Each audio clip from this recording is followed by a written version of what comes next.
नमस्कार दोस्तों। समय व्यर्थ आप लोगों का बिल्कुल नहीं करूंगा। जो इलेक्ट्रिशियन के और वायरमैन के बच्चे हैं वही इस वीडियो को देखें, बाकी के बच्चे अपना समय किसी और इम्पोर्टेंट कार्य पर लगाइए क्योंकि आपकी ट्रेड इस नौकरी में नहीं है। एसपी डीसीटीएल ने आईटीआई वाले बच्चों के लिए नौकरी निकाल दी है। 1500 से ऊपर पद है और एक बेहतरीन जो है काउंट वैकेंसीज का यहाँ पर आप लोगों के लिए रखा है। नौकरी बेहतरीन है। अगर आपका सिलेक्शन होता है तो बेझिझक आप इसे ज्वाइन कीजिए। इन्होंने पहले भी इस भर्ती को निकाला था लेकिन किसी कारणवश उन्होंने उसको रद्द कर दिया, लेकिन दोबारा से उन बच्चों को अप्लाई करने का मौका दे रहे हैं। उनको पैसे भी पे नहीं करने पड़ेंगे, लेकिन इस तरीके की हरकत डिपार्टमेंट को नहीं करनी चाहिए क्योंकि इससे बच्चों का मनोबल डाउन होता है और आगे चल के फिर जो है बच्चा परेशान हो जाता है। बाकी इस नौकरी को देखकर आप लोगों के माइंड में एक सवाल ज़रूर आ रहा होगा कि हम दूसरे स्टेट से अप्लाई कर सकते हैं या नहीं कर सकते।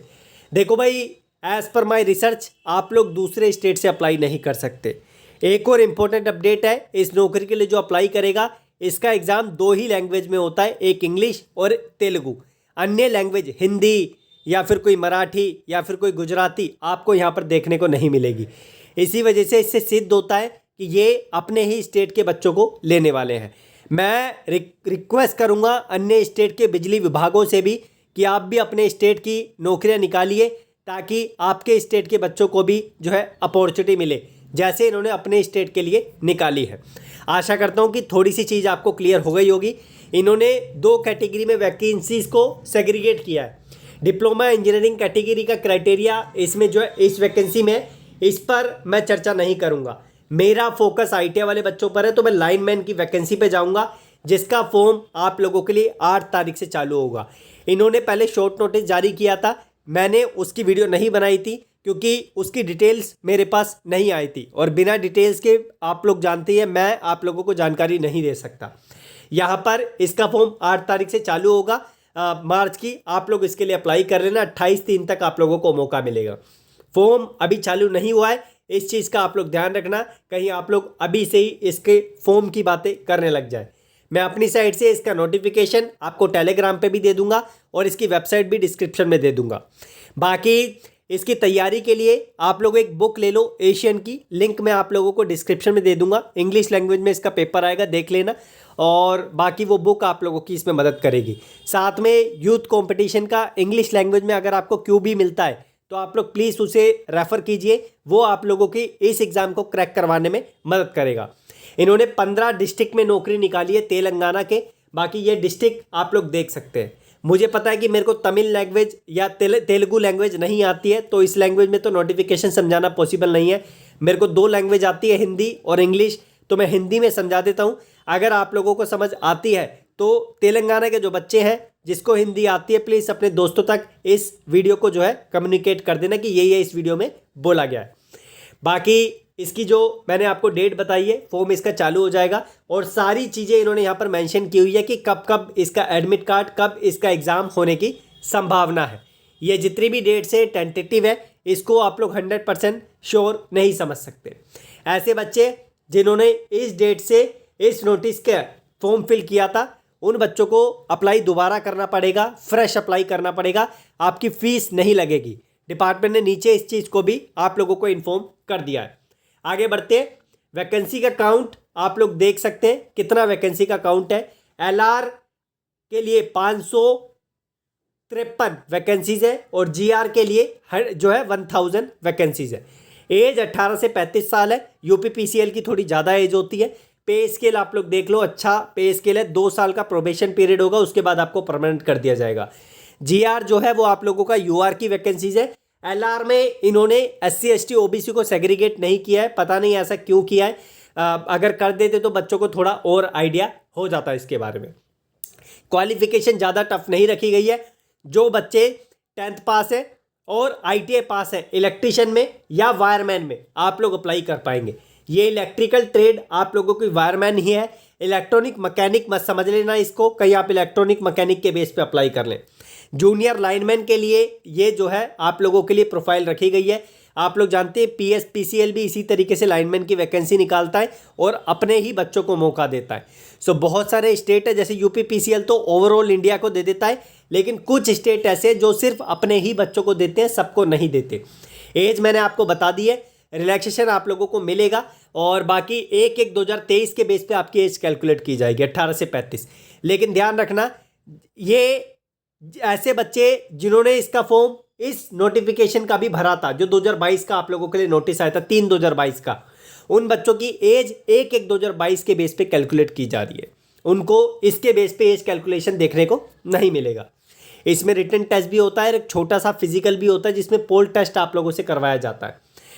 यहाँ पर क्लाइंबिंग होती है उस चीज़ की। Application fee, each candidate applicant must pay ₹200 towards online application processing फ़ी।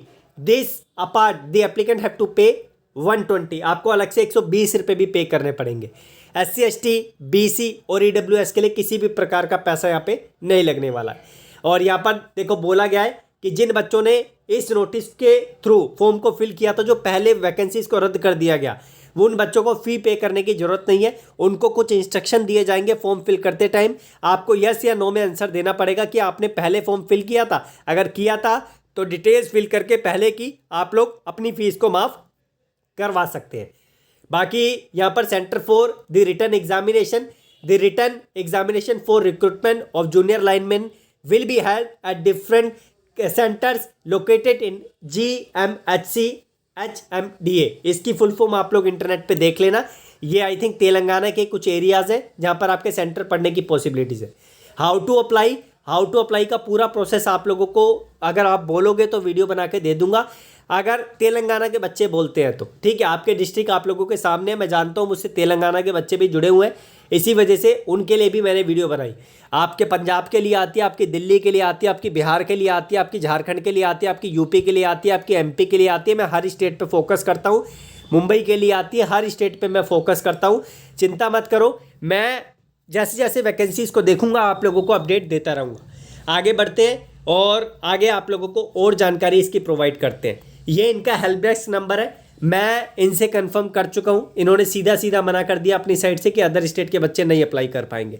बाकी एक बार फिर भी हम लोग अपनी साइड से जो है, जब वैकेंसीज इसकी प्रॉपरली आउट हो जाएगी, आउट तो हो गई, फॉर्म इसका आउट हो जाएगा, तो हम लोग तब भी अप्लाई करने की देखेंगे कि अदर स्टेट को मौका दे रहे हैं या नहीं दे रहे।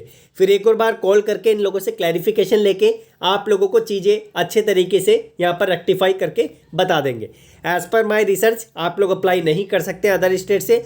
जो बोले उससे बोलना कि भाई कहाँ प्रूफ लिखा है, मुझे एक बार बता दे, ठीक है। बाकी आप लोग यहाँ पर और डिटेल्स पढ़ सकते हैं अच्छे तरीके से। नोटिफिकेशन में सारी चीज़ें मेंशन है। जैसे कि मैंने आपको बताया, पेपर 2 ही लैंग्वेज में होगा, इंग्लिश और तेलुगु। अन्य लैंग्वेज में आपको पेपर देखने को नहीं मिलेगा। ये डिस्ट्रिक्ट है जिनको इन्होंने कवर किया है। अब अन्य डिस्ट्रिक्ट को मौका दे रहे हैं नहीं दे रहे, इसके बारे में जानकारी नहीं है। ये पोस्टिंग के भी डिस्ट्रिक्ट आप लोगों के हो सकते हैं, और बाकी जब फॉर्म फिल करेंगे तो और क्लैरिटी हम लोगों के सामने आ जाएगी। आगे बढ़ते हैं, आगे और इन्फॉर्मेशन देखते हैं अगर कुछ इंपॉर्टेंट मिलती है तो। एग्ज़ाम की डेट आप लोगों के सामने है, यहाँ पर दे रखी है। इसका रिटर्न एग्ज़ाम होता है, ध्यान रखना OMR बेस्ड होता है। बाकी डिपार्टमेंट पे डिपेंड करता है कि वो आप लोगों का ऑनलाइन भी करवा ले, लेकिन इसके चांसेस बहुत कम है। यहाँ पर आगे बढ़ते हैं और जानकारी आपको प्रोवाइड करते हैं। रिटर्न एग्ज़ाम आप लोग देख सकते हैं, 80 मार्क का आप लोगों का यहाँ पर दे रखा है, और आप लोगों का और भी क्राइटेरिया इन्होंने दे रखा है। सो इसे देख लेना। इसमें इलेक्ट्रिशियन और वायरमैन के ही क्वेश्चंस आपको ज़्यादा देखने को मिलते हैं, और बाकी आप लोग इसे केयरफुली पढ़ें। जो आप लोगों की समस्या आती है मुझे कमेंट बॉक्स में बताइए। मैंने अपनी तरफ से कुछ चीज़ें आपको क्लियर कर दी है। किस तरीके से वैकेंसीज़ को सेग्रीगेट किया है वो इन्होंने यहाँ पर दे रखा है, ऊपर नहीं दे रखा। थोड़ी सी कन्फ्यूजन क्रिएट हो रही थी, यहाँ पर आप लोग देख सकते हैं। उसके बाद सिलेबस किस तरीके से सेग्रीगेट होगा ये देख सकते हैं। 80 क्वेश्चन आप लोगों के इलेक्ट्रिशियन से, वायरमैन से देखने को मिलेंगे। इलेक्ट्रिशियन वायरमैन सेम ही होता है। उसके बाद बाकी के क्वेश्चंस आपको यहाँ से और यहाँ से देखने को मिलेंगे। इस तरीके से सेग्रीगेट किया हुआ है, इस पर एक बार नज़र मार लेना। टॉपिक कौन कौन से ये डाल रहे हैं सब कुछ इन्होंने मेंशन करके आप लोगों को दिया हुआ है, ताकि आप लोगों को चीज़ें क्लियर हो जाए। जनरल नॉलेज में आप लोग देख लें, सारी चीज़ें इन्होंने मेंशन कर रखी है। आप लोग एक बार नोटिफिकेशन पे नज़र मारेंगे तो आपको सारी चीज़ें क्लियर हो जाएगी। मैंने अपनी साइड से इसके बारे में आपको सारी जानकारी दे दी है, और कोई समस्या आती है मुझे बताना। अदर स्टेट के बच्चे ना मत अप्लाई करना, नहीं अप्लाई कर सकते आप लोग, as per my research, my experience और जो मैंने कन्फर्मेशन लिया है। फिर भी हम आप लोगों के लिए 8 या 9 तारीख को एक बार फॉर्म फिल करके देखेंगे। अगर अदर स्टेट को मौका देता है तो आप लोगों को ज़रूर क्लियर करेंगे। ठीक है, मेरी तरफ से सारी चीज़ें क्लियर है। आशा करता हूँ कि कोई समस्या आप लोगों को आती है तो कमेंट बॉक्स में मेंशन करेंगे। धन्यवाद।